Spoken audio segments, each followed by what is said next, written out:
예수께서 즉시 제자들을 재촉하사 자기가 무리를 보내는 동안에 배 타고 앞서 건너편 벳세다로 가게 하시고 무리를 작별하신 후에 기도하러 산으로 가시니라.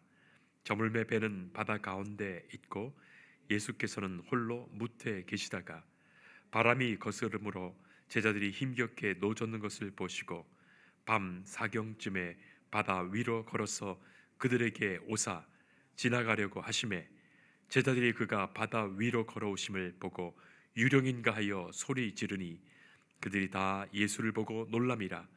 이에 예수께서 곧 그들에게 말씀하여 이르시되 안심하라 내니 두려워하지 말라 하시고 배에 올라 그들에게 가시니 바람이 그치는지라. 제자들이 마음에 심히 놀라니 이는 그들이 그 떡 되시던 일을 깨닫지 못하고 도리어 그 마음이 둔하여 졌음이로라. 아멘. 요새 AI 인공지능에 대한 이야기가 참 많습니다. 오래전에 인공지능의 능력이 당시 어느 정도 되는지를 가늠할 수 있었던 한 사건이 있었지요.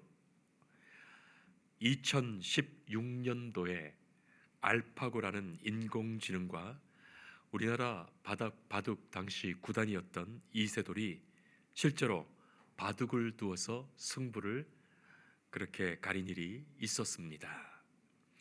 총 5판의 대국을 벌였는데 그때 알파고가 4승 1패를 하지요. 그래도 이세돌이 네 번째 대국에서 180수 불계승을 얻어서 그래도 아직은 인간이 해볼 수 있는 단계가 아닌가 싶었던 겁니다. 여러분 지금은 어떨까요? 결코 인간은 인공지능을 이길 수가 없습니다. 인공지능의 발달이 어디까지 갈까요? 인간의 지능을 넘어서 거의 신의 영역까지 갈 것입니다. 작년 2024년에 로마 가톨릭 바티칸의 승인을 받아서 스위스 루체른의 한 성당에서 특별한 실험을 했다 하지요. AI 예수를 등장시킨 것입니다. 고해 성사를 하기 위해서 사람들이 이 고해 성사소 문을 열면 격자 뒤에 신부가 아니라 AI 예수님, 우리가 일반적으로 흔히 예수님의 실루엣이라고 알고 있는 그 모양의 예수님이 계신 거예요. 자, 그 앞에서 성도가 들어가서 고해 성사를 하게 됩니다. 이 인공지능 예수는 오픈 AI의 최신형의 언어 모델과 신약 성경을 기반으로 만들어졌습니다. 최대 100개 언어를 할 수 있어요. 어떤 사람이 찾아와서 어떤 말로 이야기하더라도 다 듣고 그 언어로 대답합니다. 또 성경의 모든 말씀을 다 알고 있습니다. 그리고 성경에 대한 주석, 해석과 그리고 기존에 했던 모든 설교들을 순식간에 검색해서 정보로 처리합니다. 모든 상담 기술을 잘 익혀 알고 있습니다. 이 찾아온 사람의 말을 듣고 그 언어를 듣고 그의 표정과 말의 떨림, 심리 상태를 순식간에 파악하면서 가장 적절하고도 필요한 성경 말씀을 인용하여 친절하고도 부드러운 음성으로 위로하며 상담하는 거예요. 자, 어떻습니까? 이 실험에서 AI 예수라는 것을 미리 고해 성사를 하는 사람들에게 다 알려주었어요. 그런데도 이들 중에 70%가 넘는 사람들이 고해 성사를 마친 후에 진짜 영적 체험을 했다는 거예요. 그들이 고해 성사를 하면서 털어놓은 모든 말과 비밀은 이 AI 예수의 새로운 정보 데이터가 됩니다. 결국 이 1000명을 대상으로 하려다가 중간에 그만두게 돼요. 왜냐하면 이 실험의 결과가 너무나 우려되어서 중단하게 됩니다. 자, 이러한 예수가 이제는 온 세상에 나타날 겁니다. 사람들은 그에게 마음을 줄 것입니다. 인공지능 예수가 진짜 예수님처럼 그들의 말을 들어주고 그들을 위로할 거예요. 막대한 돈도 벌 겁니다. 인공지능 예수 종교도 나타날 거예요.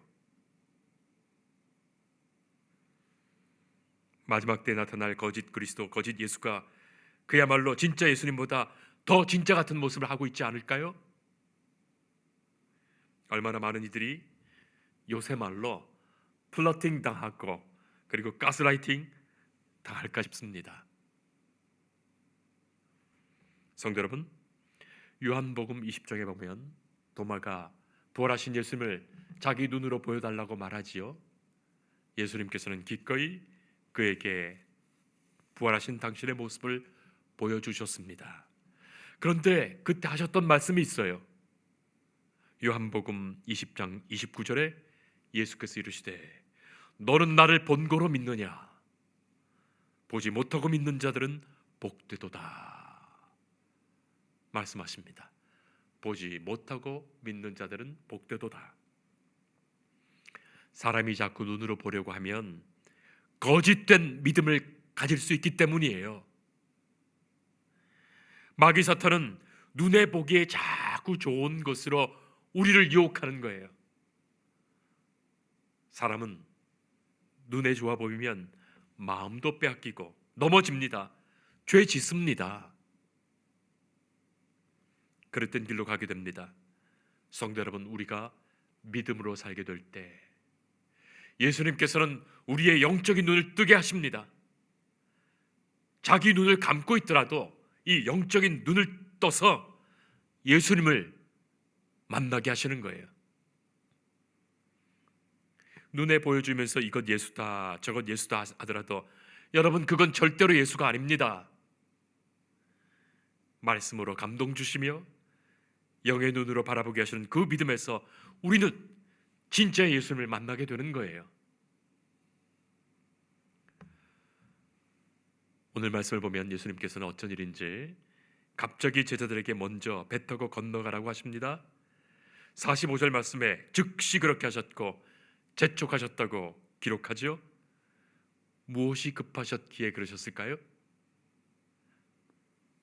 예수님은 도대체 어디로 가시기에 제자들을 먼저 서둘러 배 타고 건너가라 하십니까?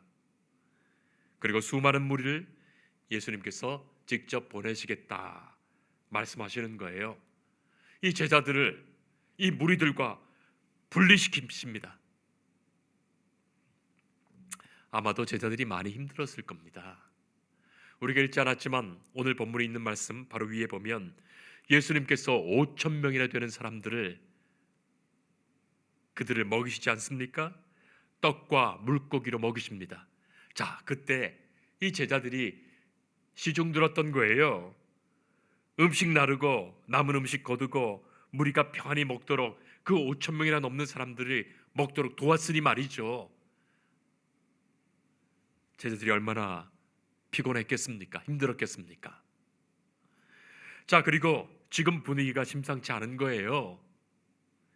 5천 명이 넘는 그들에게 먹을 것 주셨으니 경제 문제, 먹고 사는 문제를 해결하는 이가 나타났으니 지금 이 군중이 얼마나 흥분하고 얼마나 격분되어 있었겠습니까? 말로 하지 않아도 알게 되는 거예요. 아니, 그것도 예수님이 뭐 손가락 까딱 하지 않으시고 저절로 떡이 생기게 하셨으니 말이죠. 예수님께서는 그때 당시에 당신의 말씀을 듣고 있는 이 백성들을 치근하게 보시고 불쌍히 여기셨어. 저녁 시간이 다 되었는데도 이들이 먹지 못할 배고픈 것도 아시고 무엇이라도 먹이셨던 겁니다. 그리고 하늘 양식 되신 자신을 표적으로 보이시고자 눈에 보이는 떡이 아니라 생명의 떡, 영원한 말씀을 주시는 당신을 보이시고자 그렇게 표적을 베푸셨지만, 아니 그 떡 먹는 사람들이야 그렇겠습니까? 지금 당장 눈에 보이는 예수님을 왕으로 삼고자 했던 거예요. 곧 유월절이 가깝습니다. 사람들이 많이 흥분되어 있고 동요합니다. 온 이스라엘 백성들이 예루살렘으로 올라가는 상황입니다. 군중들이 모이면 당장 어떤 일이라도 벌어질 상황입니다. 실제로 예수님이 예루살렘에 입성했을 때 얼마나 많은 군중들이 호산나 호산나 외치며 왕으로 예수님을 맞았던 것 아니었습니까? 갈릴레에서부터 올라오신 이 슈퍼스타 예수님을 그들이 만났으니 말이죠. 예수님을 정치적 메시아로 앞장 세우며 이 로마의 압제로부터 벗어날 혁명이라도 준비할 그런 상황입니다. 예수님을 왕으로 세우려는 움직임도 있는 거예요. 실제로 그간 몇 년 동안 그런 일들이 있었어요. 이 유대 이스라엘의 역사 속에 당시에 몇 번의 혁명의 난도 있었고 그때마다 주동자들을 처형하는 일들이 있었던 거예요. 그런데 예수님께서는 재촉하여 그곳을 벗어나고자 하셨습니다. 예수님은 분명하고도 거룩한 목적을 가지고 계셨어요.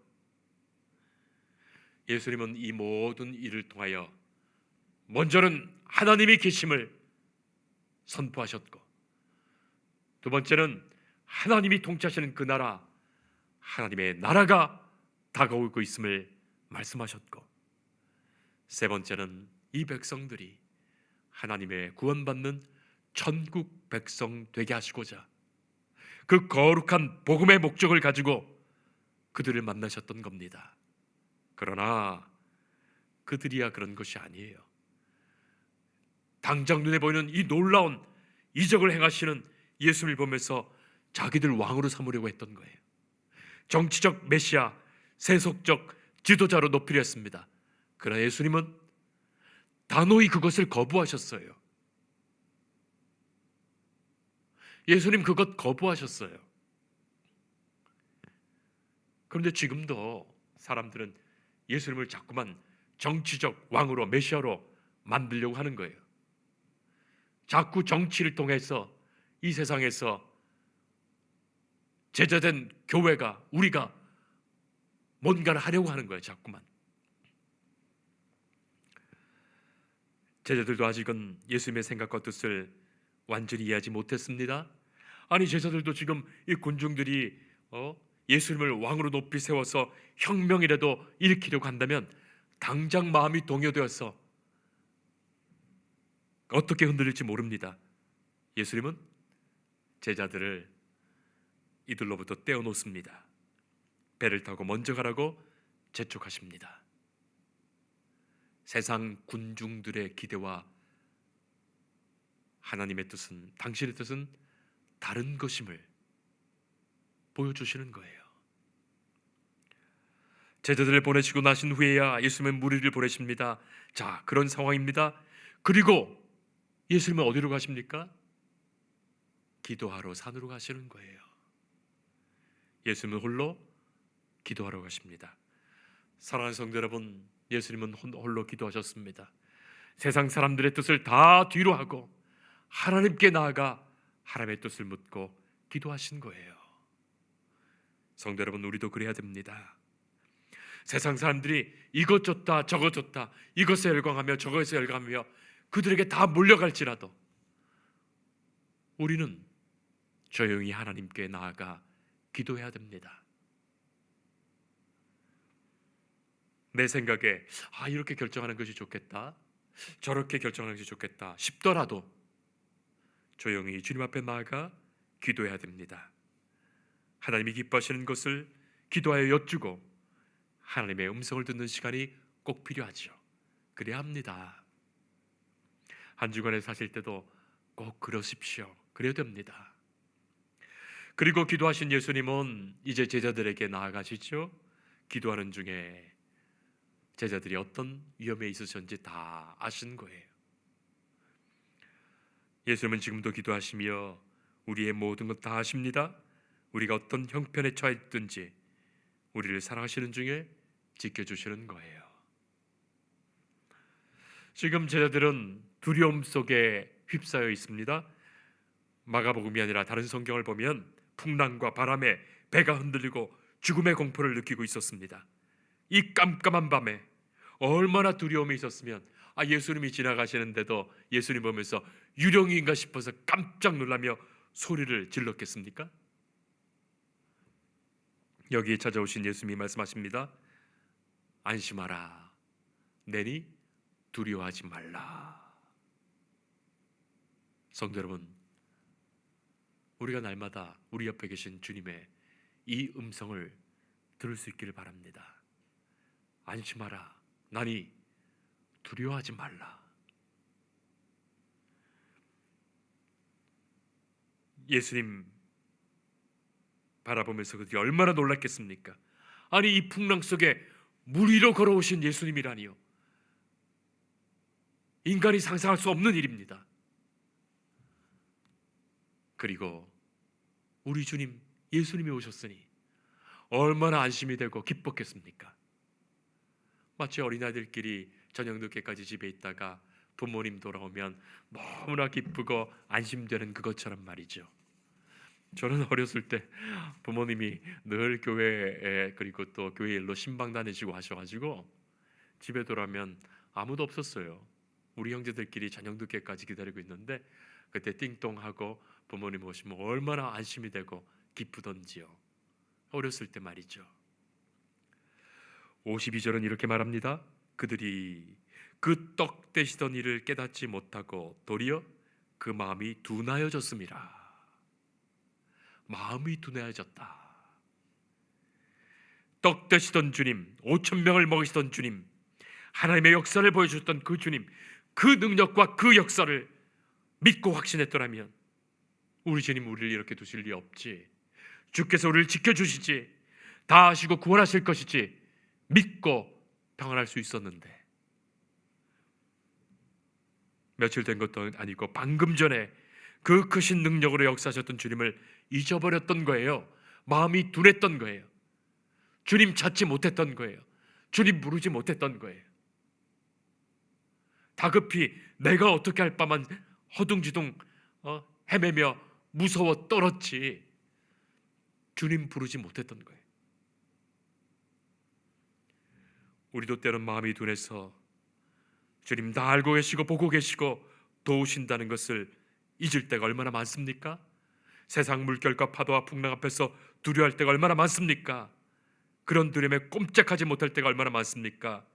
방금 전에 주께서 역사하셔서 주의 능력을 보았음에도 말이죠, 지금까지 우리의 삶을 통하여 주님 역사하셨고 함께 하셨던 은혜를 경험했으면서도 말이죠, 또 조그마한 어려움만 생기면 두려워 떨면서 죽을까 봐 두려워하고 있으니 말입니다. 레모네이드를 꿈꾸다 라는 책이 있습니다. 이름이 참 재밌습니다. 레모네이드를 꿈꾸다. 여러분, 레몬을 생각해 보세요. 레몬을 하나 입에 한번 물어보세요. 어떻습니까? 얼굴이 막 찡그러지고 쉬어서 새그러워서 저희 할머니가 쓰던 말씀인데, 새그럽고 쉬어서 얼굴이 막 찡그러집니다. 삼키질 못하죠? 하나님은 때때로 우리 인생에 찡그리게 만드는 레몬과 같은 문제들을 내미십니다. 우리는 우리 삶에 던져진 레몬 때문에 당황해서 하나님의 선하심, 하나님의 도우심을 의심하고 불평하지요. 그러나 그 씻으신 레몬을 달콤한 레모네이드로 만드시는 하나님을 만나게 됩니다. 레몬을 레모네이드로 만드시는 하나님, 그런 내용들로 채워진 책이에요. 레모네이드를 꿈꾸다. 자, 이 책에서 한 이야기를 소개하는데, 칼럼니스트인 앤 랜더스라는 사람이 자기에게 각가지 여러 가지 문제로 그렇게 사연들을 보내온 사연들을 모으게 되는데, 한 달에 만 개 이상의 그 사연들을 받게 됩니다. 자, 그런데 이 사연들을 분석해 보니까 가장 많은 내용이 두려움이었다는 거예요. 두려움. 사람들은 다 두려움에 떨고 있다. 자기가 누리고 있는 것들이 사라질까 봐 두려움, 관계가 깨어지는 두려움, 이혼할까 봐 두려움, 병들까 봐 두려움, 재산 잃을까봐 두려움, 직장에서 쫓겨날까봐 두려움, 온갖 두려움에 시달리는 거예요. 그리고 그런 모든 두려움의 끝에는 죽을까봐 두려움이 있다는 거예요. 죽을까봐 두려움. 결국 모든 두려움은 마침내 죽게 될까봐 두려워하는 거예요. 성도 여러분, 우리가 설마 죽기야 하겠어? 죽을 일이야 있겠어? 그렇게 한다면 다 이길 수 있는 것들인데 말이죠. 그런데 죽을까봐 그것 떨치지 못하는 거예요. 결국 사람은 죽을까봐 두려워서 죽는답니다. 죽을까봐 두려워서 죽는다는 거예요. 성도 여러분, 두려움의 반대가 뭘까요? 평안일까요? 안심일까요? 아닙니다. 두려움의 반대가 믿음입니다. 믿음의 문제예요. 믿음이 있다면 평화가 깃들고 믿음이 있다면 안심이 생깁니다. 두려움은 결국 믿음 없는 거예요. 우리가 두려워할 때 다 믿음 잃고 있는 거예요. 그렇다면 무엇을 믿는 것입니까? 죽지 않을 것 믿는 겁니까? 아닙니다. 인간은 누구나 다 죽습니다. 그러나 예수님께서 죽음을 이기셨어요. 죽음을 이기시고 부활하셨어요. 부활하신 주님께서 우리의 눈을 천국에서 뜨게 하실 거예요. 우리는 주님을 믿습니다. 예수님 믿는 거예요. 하나님 믿는 거예요. 성령님 믿습니다. 어떤 두려움에도 우리 주님 하나님 믿기에 두렵지 않습니다. 안심할 것입니다. 예수님 앞에 계시니 나이니 안심하라, 평안하라 하시는 거예요. 나를 부르신 예수님, 나를 만나신 예수님, 나를 구원하신 예수님, 주님 함께 하시니 두렵지 않습니다.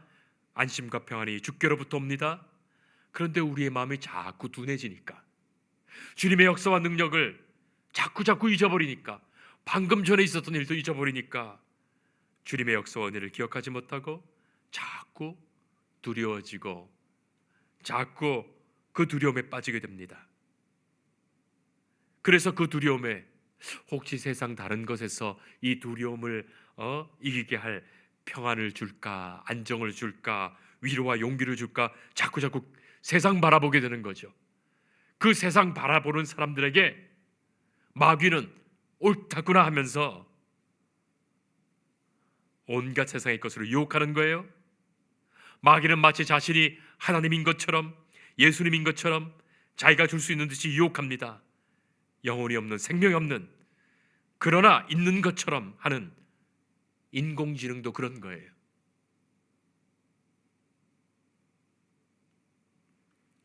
홍해를 가르신 하나님, 바위를 깨뜨려 물을 내신 하나님, 구름 기둥 불 기둥으로 인도하시는 하나님, 병든 자를 고치시고 5천 명을 먹이시고 나를 사랑하여 십자가에 죽으신 하나님, 부활하여 오신 하나님, 오늘도 우리의 모든 두려운 현실을 꾹꾹 밟고 걸어오시는 하나님, 우리 주님 예수님을 만나는 그 은혜가 우리 삶에 있기를 축복합니다. 우리의 모든 두려움과 어떤 문제 앞에서도 그 문제를 꾹꾹 밟고 오시는 우리 주님이 앞에 계신 거예요. 잊지 말 것입니다. 혹시 내가 눈이 어두워서 주님을 알아보지 못하더라도, 혹시 상황이 복잡해서 주님이신지 알지 못하더라도 주님은 우리를 보고 계신 거예요. 주님이 우리를 붙들어 주시는 거예요. 주는 우리에게 다가오시며 말씀하십니다. 안심하라, 내니 두려워하지 말라. 인간이 만든 예수가 아닙니다. 사람이 만든 종교가 아닙니다. 아무리 그럴듯해 보여도 그런 것 다 우상이에요. 거짓 선지자입니다. 우리가 우리를 사랑하라고 명령을 내려서 조정하려는 그런 예수님 아닌 거예요. 우리가 내린 명령으로 만든 예수님 아닌 거예요. 사람들은 믿음이 없으니 억지로라도 그 믿음을 만들려고 조정하지만 믿음은 결코 그런 것 아닙니다. 믿음은 하나님이 주시는 선물이요, 보이지 않는 것들의 증거이며 내 안에 충만히 찾아오시는 성령님의 역사입니다. 오직 의인은 믿음으로 살 것입니다. 오직 믿음의 사람만이 주의 영원하신 그 말씀 안에서 말씀으로 찾아오시는 주님을 그 심령에 경험할 것입니다. 기도하겠습니다. 우리에게 베푸신 그 많은 은혜와 기적의 사건들을 기억합니다. 내 생명도 주님의 것이며 주께서 주신 기적입니다. 이 은혜의 날들을 살아가면서 승리하시고 이기신 우리 주님만을 바라보게 하옵소서. 우리를 지키시며 함께 하시며 인도하시는 주님을 더욱 가까이서 느끼며 경험하게 하옵소서. 안심하라, 두려워하지 말라 말씀하시는 주님과 동행하는 우리의 일생이 되게 하시고, 주님과 함께 주와 더불어 이 땅을 마치며 하나님의 그 영광의 나라에 들어가는 주의 자녀로 살아가게 하옵소서. 예수님 이름으로 기도합니다. 아멘.